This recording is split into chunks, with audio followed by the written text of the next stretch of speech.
اجتمعت اليوم الثلاثاء 5 نوفمبر 2024 اللجنة الدائمة للمجمع المقدس برئاسة قداسة البابا تواضروس الثاني، وحضور أصحاب النيافة الأنبا بنيامين المنوفية، والأنبا تدرس بورسعيد، والأنبا بولا طنطا، والأنبا مرقس شبرا الخيمة، والأنبا أبرام الفيوم، والأنبا بخوم سوهاج، والأنبا توماس القوصية، والأنبا دانيال المعادي، والأنبا مكسيموس بنها، والأنبا يوأنس أسيوط، والأنبا برنابا روما، والأنبا غبريال بني سويف، والأنبا دانيال دير الأنبا بولا، والأنبا مقر الشرقية، والأنبا يوليوس مصر القديمة، والأنبا ثأفلس منفلوط. فيما اعتذر نيافة الأنبا بيوم نقادة لنياحة أحد الآباء كهنة عيبرشية.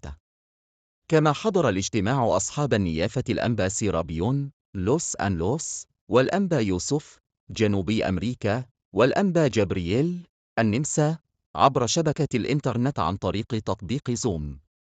ناقشت اللجنة العديد من الموضوعات الرعوية كالتالي: أولاً، بخصوص التداعيات الأخيرة للسنار الذي كان مقرراً عقده في شهر نوفمبر الجار، شرح بعض الآباء وجهة نظرهم، وتلقوا إيضاحات عن بعض ملابسات الموضوع، مما حدا ببعضهم إلى تقديم اعتذار عن بعض التصريحات التي صدرت عنهم بحسن نية. وعليه: 1. شرطة يستنكر أعضاء اللجنة تصرف من قام بتسريب أو نشر قائمة أسماء بعض من الآباء المطارنة والأساقفة والادعاء بأنهم يصنعين تكتلاً معارضاً داخل الكنيسة، الأمر الذي لا يمت للحقيقة بصلة، وتؤكد اللجنة أن أمور المجمع المقدس تناقش داخله فقط بكل شفافية وإخلاص. 2. شرطة تؤكد اللجنة على وحدانية الكنيسة بجميع آبائها أعضاء المجمع المقدس حول وتحت قيادة قداسة البابا تيؤوروس الثاني. 3. شرطة نطلب من الجميع عدم الالتفات إلى ما تم نشره خلال الفترة الماضية على وسائل التواصل الاجتماعي والذي استهدف إثارة المتابعين وتشويه الكنيسة وآبائها الأمناء. ثانياً، قرر المجتمعون ما يلي: 1. شرطة تشكيل لجنة مجمعية لمناقشة ودراسة أي تعاليم غريبة عن الإيمان الأرثوذكسي تصدر عن أي شخص يعلم داخل الكنيسة، مع التأكيد على أنه ليس من حق أي أحد اتهام أي شخص في الكنيسة دون تحقيق وصدور قرار من المجمع المقدس حياله.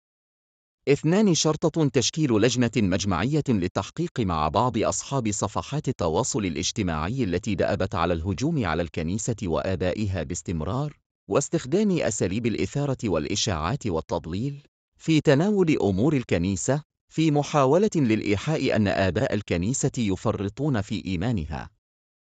ثالثاً، بعد مناقشة بعض الأمور الرعوية والكنسية: 1. شرطة أشادت اللجنة بجهود الكنيسة بقيادة قداسة البابا واستضافتها لقاء الكنائس الأرثوذكسية بالعالم الذي جرى الشهر الماضي في مصر.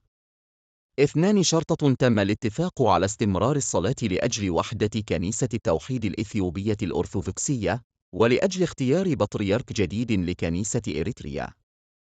3. شرطة أشاد أعضاء اللجنة بتطور العلاقات مع الكنيسة الروسية الأرثوذكسية، وفي هذا السياق سيتم عقد حوار بين الكنيستين يومي 14 و15 نوفمبر الجاري في مصر.